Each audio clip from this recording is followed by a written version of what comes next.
Hey guys, welcome to the Artsy Muse.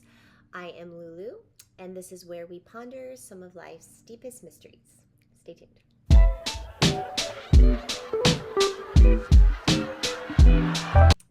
Okay, so the last two videos that I did were on my own personal trauma in regards to um, the rapture and the interpretation of Adam and Eve and original sin and what that means.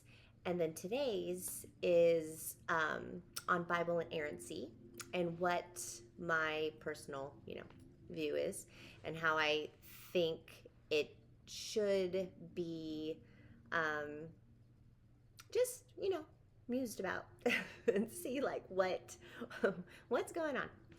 Okay, so for me, I I I firmly believe that understanding the origin of things, and especially belief systems, and what was going on during that time, um, sort of layered on top of what we understand now in terms of how the psyche works, how the ego works, how vibrationally, you know, fear and love play into that. Like we're not 2,000 years ago, like we live in today's time. We have at our disposal a lot of scientific breakthroughs.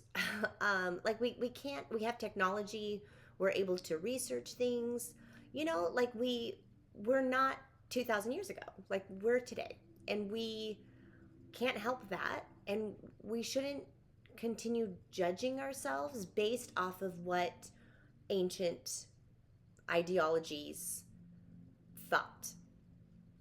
That's like my premise, I guess. So, going back to the origin, so when they decided to canonize the Bible, with the collection of what they deemed, whatever it is that they deemed, they, the intent of that was for control, like controlling the masses, controlling what everyone thought, what everyone was to believe, and control. And control is typically rooted in fear. And vibrationally, through quantum physics, we understand now that fear and love really cannot mix. So it can start, and usually the ego can begin from like a desire to protect, or from love, like it wants love, it wants to protect. But at a certain point, we can see this with overprotectedness of, of a parent. Like a parent wants to protect, a narcissist wants to love, but then it becomes this controlling, and it becomes, okay, I love you so much, I just want to, so it's like this very fine line, right? When you truly love something, you let it be free. You let it expand, you let it grow, you let it become its own, right? So that's not what happened with the canonization of the Bible. I think we can all admit, just through the course of history, look what happened. So many atrocities occurred. Holy cleansings,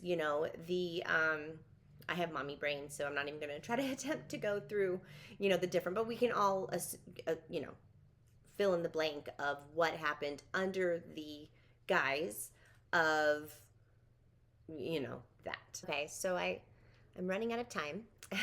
My kids have early release today from school, so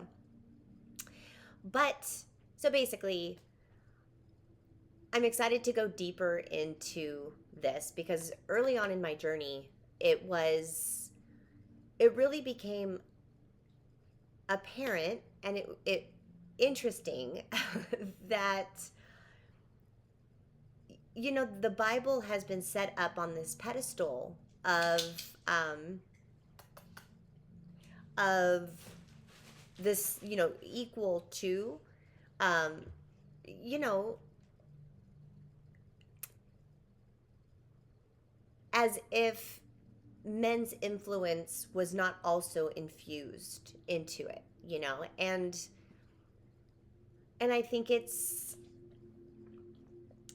can do a lot of damage, especially to when we tell kids and children